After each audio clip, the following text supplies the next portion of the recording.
Shalom Bapak Ibu, selamat pagi. Pagi ini saya senang kembali berada di tengah saudara di channel YouTube ini untuk memberkati Anda dalam penyampaian firman Tuhan. Dan tema firman Tuhan pada pagi hari ini adalah buah manis atau buah asam. Saudara, mari kita perhatikan di dalam Injil Matius pasal 3 ayat 7 dan yang ke-8. Tetapi waktu ia melihat banyak orang Farisi dan orang Saduki datang untuk dibaptis, berkatalah ia kepada mereka, "Hai kamu keturunan ular beludak, siapakah yang mengatakan kepada kamu bahwa kamu dapat melarikan diri dari murka yang akan datang? Jadi hasilkanlah buah yang sesuai dengan pertobatan." Saudara, betapa luar biasa Yohanes Pembaptis ini. Ia begitu sangat tegas dan menyampaikan perkataan yang keras, menegur banyak orang Farisi dan orang Saduki yang pada waktu itu datang untuk dibaptis. Bagaimana Yohanes Pembaptis menekankan apa yang namanya kehidupan yang harus menghasilkan buah sesuai dengan pertobatan. Saudara, ini menjadi sebuah pesan yang penting. Ini menjadi sebuah berita mimbar yang harus sering disampaikan.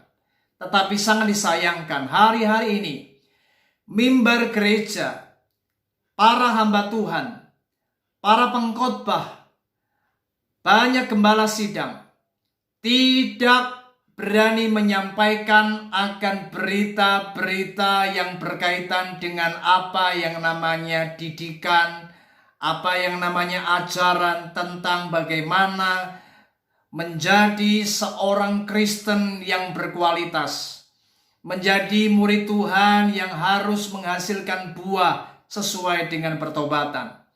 Berita mimbar hari-hari ini banyak diwarnai dengan khotbah-khotbah yang enak didengar telinga, khotbah-khotbah yang manis untuk menyenangkan hati jemaat, yaitu tentang berkat, tentang kelimpahan, tentang hal-hal yang ujungnya adalah materi.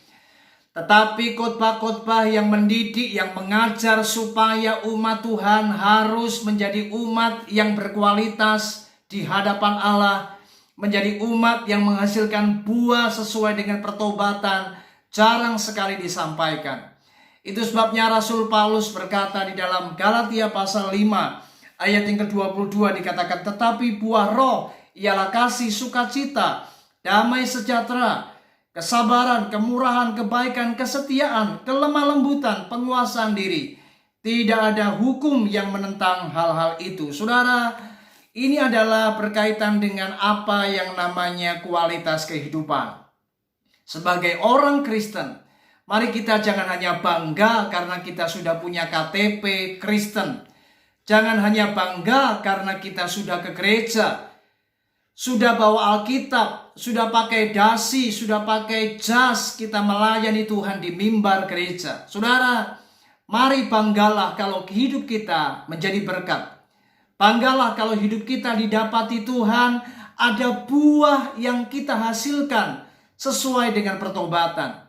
Apa artinya kita menjadi orang Kristen yang hanya sekedar agamawi, tetapi hidup kita tidak dapat dikecap dan dinikmati oleh dunia ini?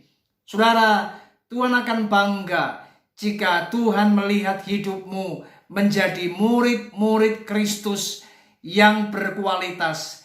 Hidupmu mencerminkan kehidupan kekristenan yang menghasilkan buah roh dalam hidupmu. Sehingga dunia menikmati, dunia melihat, dunia menyaksikan bagaimana kehidupan kekristenan itu adalah menjadi terang dan menjadi garam. Saudara, sangat disayangkan hari-hari ini kekristenan menjadi batu sandungan karena ternyata banyak orang-orang Kristen tidak menghasilkan buah yang manis, buah kehidupan yang berkualitas. Tetapi sangat disayangkan, buah yang didapati Tuhan hari-hari ini, gereja Tuhan, bukan menghasilkan buah yang manis, tetapi buah yang asam. Mari kita lihat Yesaya pasal 5 ayat 2. Firman Tuhan berkata, "Ia mencangkulnya dan membuang batu-batunya dan menanaminya dengan pokok anggur pilihan. Ia mendirikan sebuah menara jaga di tengah-tengahnya dan menggali lubang tempat memeras anggur. Lalu dinantinya supaya kebun itu menghasilkan buah anggur yang baik tetapi yang dihasilkannya ialah buah anggur yang asam. Saudara, Israel digambarkan seperti kebun anggur. Dan ketika dinanti Tuhan, ternyata yang dihasilkan bukan buah anggur yang baik atau buah anggur yang manis, tetapi justru buah anggur yang asam. Betapa sangat menyedihkan kalau gereja Tuhan hari-hari ini tidak menghasilkan kehidupan yang menunjukkan sebuah kualitas. Karena ternyata gereja Tuhan hari-hari ini, anak-anak Tuhan adalah seperti bangsa Israel yang digambarkan. Mereka ternyata menghasilkan buah anggur yang asam. Saudara, mari hari ini jangan menjadi orang-orang Kristen yang hidupmu itu tidak seperti buah anggur yang manis, tetapi buah anggur yang asam. Mari jadilah berkat, miliki kehidupan yang berkualitas. Mari hari-hari ini belajar lebih lagi untuk membangun kehidupan yang lebih baik, di mana hidup kita harus menghasilkan buah sesuai dengan pertobatan kita.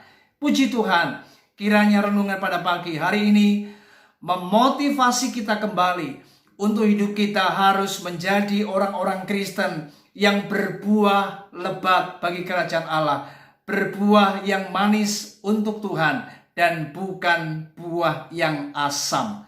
Tuhan Yesus memberkati kita. Shalom.